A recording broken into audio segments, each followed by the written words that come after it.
Hello and welcome to Ask GMBN Tech. This is the show where we can endeavour to answer your questions about mountain bike tech. So if you have your own question and you are desperate for an answer, get in the comments using the hashtag AskGMBNTech, and fingers crossed we'll get it on the show and get that question answered.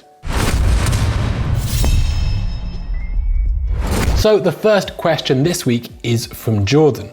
And he says that he's noticed more and more bike companies having external cable routing to the mech and rear brake. He cites GT and Privateer as examples, and they do this for easy service on their enduro bikes.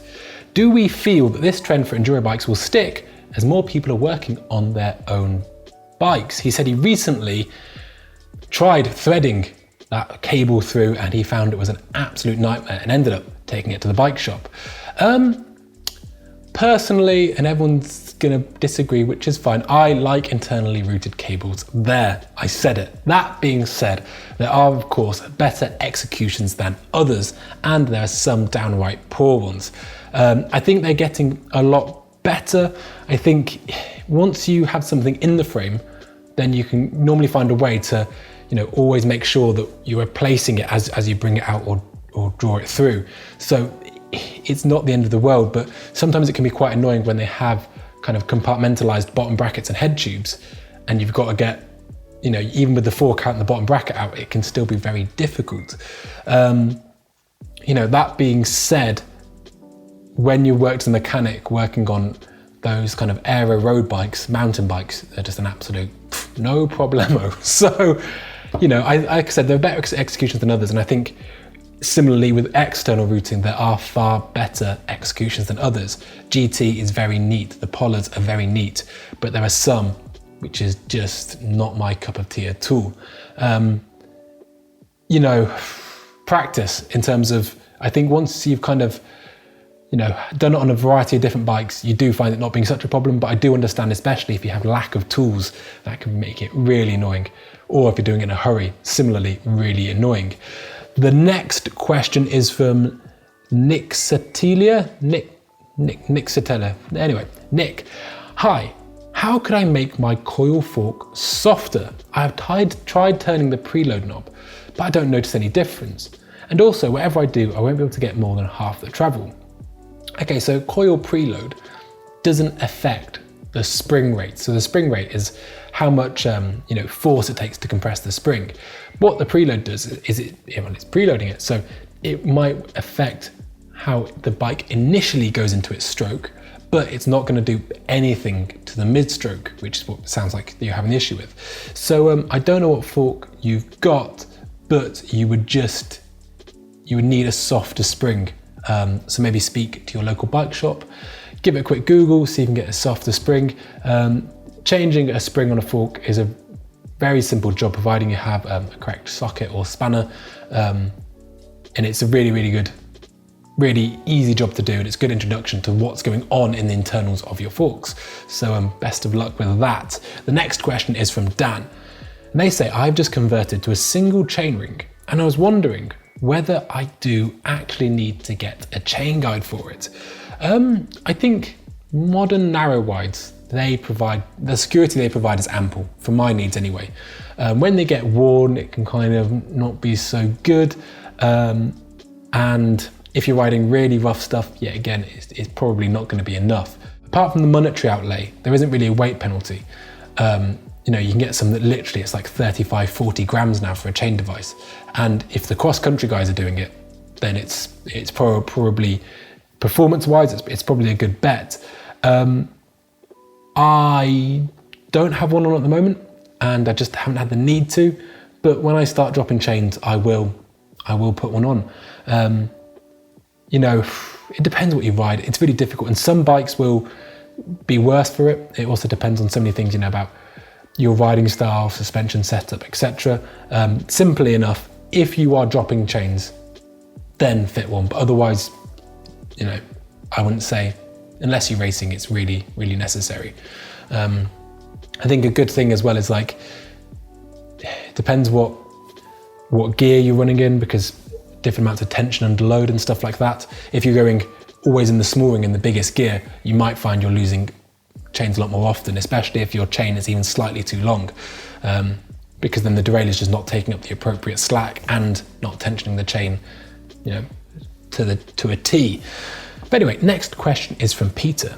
And he says, hi, I recently had a little crash whilst mountain biking, and now my fork's upper tube is all scratched up, which is a nightmare. We've all been there. Since I'm going to service it soon, I'm considering buying a new fork. What do we recommend? Service it and maybe smoothen out the batter scratches, or replace it with a new fork? Honestly, I would just smooth it out. That's for a number of reasons. Let's look at it in terms of the current fork. So if you have, like you said, like it's all scratched up, jags and spikes, and it's no good, that's gonna damage the seal and the bushes in the fork, which is not what you want. But if it's smooth, it really shouldn't be too much of a problem. You might find that it's weeping small amounts of oil around the seal, and that's definitely worth keeping an eye on. But in terms of operation, you'll probably find it not really impaired at all. Use some really fine sandpaper or some emery cloth and kind of a bit of water, and just be very patient. The lowers aren't charged with pressure or oil, so it's not like if you scratched a damper leg on a shock or something like that, where it would be leaking air, or maybe if it was on a coil shock, it would be weeping excessive amounts of oil. It will probably be fine. And the thing is, if you buy a new fork and then crash it next week, you'll be in the same boat. I would say, just to ride it, smooth it out, and if it has, if you are getting lots of weeping, and next time you do service the fork, inspect the bushes in the fork, and that should be okay. Your other option, which would be cheaper, would be getting new uppers, so that new kind of crown and the fork legs, which could prove far cheaper. Anyway, the next question is from John Hall, and he says he's having some issues with the chain rub on my chain guide when in the smallest 3 cogs, which prompted him to do some research. One potential issue he found was the chain line, and something I found out was there's a lot of different ideas on what the ideal chain line measurement is with a 1x drivetrain and a boost bike. What are your thoughts? Okay, so chain line basically is measured from the center of the bottom bracket, and it's kind of evolved over the years for those that don't know, because we had triples and then doubles, single ring, boost, super boost. And so it's kind of migrating inwards and outwards to try and find the best centerline. And centerline is going to have a massive impact on shifting. And what that means is that when bikes are going to have issues with the chain line, and they found this in road bikes when going to discs a lot, that it means that OE suppliers of drivetrains are very reluctant to spec the drivetrain on the bike, because the shifting is always going to be subpar, but it's not actually anything to do with the drivetrain. So it's very, very, very important. In terms of setting up your chain line, there's a really good guide on 1UP. 1UP, obviously, one of the companies that really started with these kind of expansion cassettes, the modding XT ones, etc., and chain rings, and now they do a whole variety of things. Which I'd go for follow, and you can kind of work it out there using different cranks and chain rings to find the best chain line. In terms of the chain guide itself, often they will rub. I think it's better to have them rub in the smaller gears, because you tend to be going faster, so not hearing it so much, and it tends not to be, I don't spend as much time in them as I do my granny gears, but that might be more reflection upon me than the setup. The problem is that the wider you have that guide, the less security it's going to provide. So it's a bit of a catch-22. You might find that, and you often do find with chain guides, that it's all about the washer spacing behind them, between the guide and the tabs, that really, really affect how well it sits. Secondly, you might find if it's one of the new ones, they do have the kind of alignment tabs perhaps closer to the guide itself, and it's also always worth checking to make sure it's straight, because that could obviously infringe and cause some issues for you. The next question is from Alston Bosco, and they say, can tubeless tape be replaced with electric or stationary tape? Are there any specific compositions in a tubeless tape? I consider a good tubeless tape to be sized to the rim, so available in different widths. I consider it to be, easy to kind of stretch and pull so it can conform and take the shape of the well of the rim. And, with a good glue that's basically going to adhere in a way that it doesn't lift, because what can happen is when your tie adheres slightly to the tape, it kind of begins to disrupt and agitate it. So you want something that is going to stay stuck down. So in regards to electrical stationary tape, whether they would fulfill those criterias, I'm not so sure. They're probably weak, especially when you consider things like the width of them. So I wouldn't recommend it. A lot of people do say that gaffer or duct tape or Gorilla tape is the best. Honestly, it's a pet hate of mine. It comes from working in workshops and people would say, oh, can you replace a spoke or do a rim swap?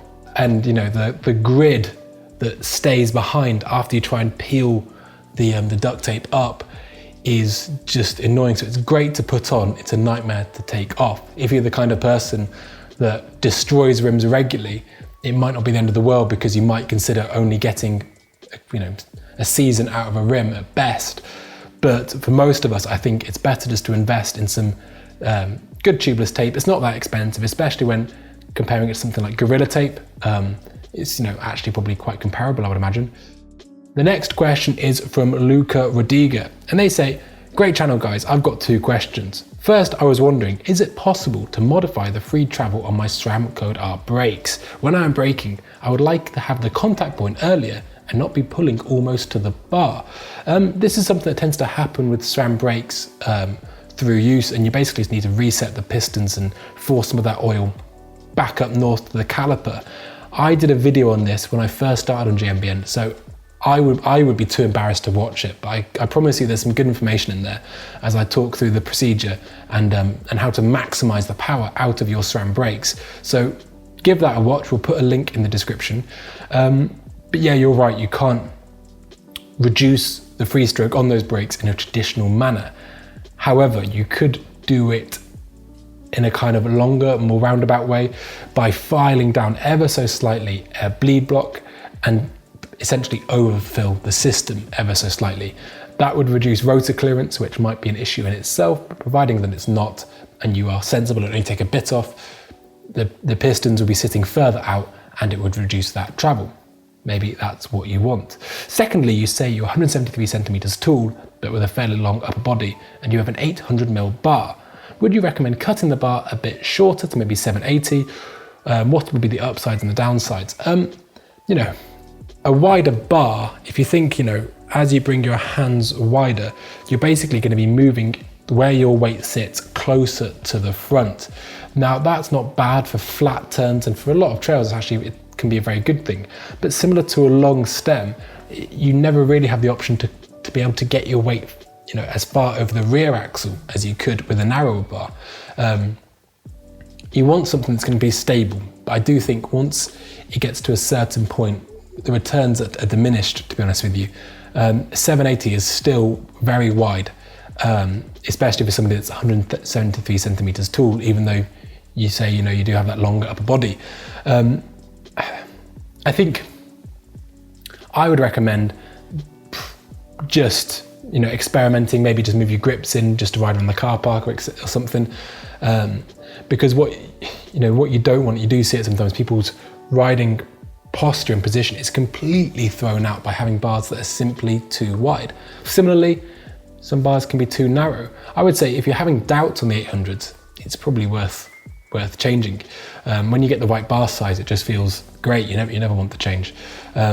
Also, I would say, the way that certain grips interact with the bar is very different. Some sit completely flush, and some actually add, as much as 6, 7, maybe 8mm on, which is absolutely huge. So when people measure their bars, what you're actually measuring might be something different, because you could be saying got some 800mm bars with some big chunky grips on the end, some single lock grips that hang over the edge even further.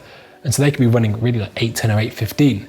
Similarly, some 780s with some dual lock grips which tend to sit flush, and it's 30mm. So yeah, I would say experiment, maybe go down a little, because somebody of your height, regardless of how you're proportioned, I would say 800 is quite wide. That's my 2 cents. Last question is from Isaac. And they say that they just love the content, which is, well, thank you very much, Isaac. They have a few questions and they hope that we'll be able to answer them. So Isaac says, I wanted to know what kind of suspension specific lubrications you should use on your bikes. I've looked at various sites like Park Tool and Muck Off, but I wasn't able to find any specific suspension lubricants. So Park Tool and Muck Off both have a huge variety of products, but they don't make any suspension lube, or at least not yet. Your best bet to look for this stuff is the actual manufacturer of the suspension unit. That's because they will be at great pains to point out that they know exactly what their seals require in terms of the additives, etc. So you're running no risk of potentially corroding your seals should you be running anyone else's lubricant in there. Currently I'm running some Whistler performance lubes, which is actually pretty cool because it's all biodegradable, etc. And although admittedly a very small piece of the puzzle, I think it's just a step in the right direction to use more biodegradable stuff, even though I'm probably guilty in numerous other ways of using non-biodegradable oils and fluids on my bike. So yes, I would say look at some suspension companies. There's loads out there. The next question you say also regards to fluid, but this is about brake bleeding kits. You say you're running some Tektro M275 hydraulic disc brakes on your bike, and you're wondering what bleed kit you could use that isn't super expensive, like the very premium Park Tool kit. The Park Tool kit, is it expensive? Yes. Is it arguably the best on the market? Yes. So, it's if you're professional, and you need to be doing out, day in, day out, a professional grade of work, then it's a very good investment. If you're a very excitable home mechanic, then it's also very, very nice to use. But yeah, if you bleed your brakes once a year, then it might not be worth it. You can get cheap knockoff kits. Truthfully, they will probably work. They will probably not work as many times, and they are just not as nice to use, in my opinion. Either way, you need to make sure you're getting it for the correct oil inside your brakes, be it dot fluid or mineral fluid. I believe the Tektros use for mineral fluid, but yeah, get on eBay or something and you should find it. But that is another week for Ask GMBN Tech. Thank you very much for all your questions. I hope I've been able to shed a little light. And if you've got your own question, guys, get in the comments, get asking, and hopefully we can feature it on the show. Thank you very much, and we'll see you next time.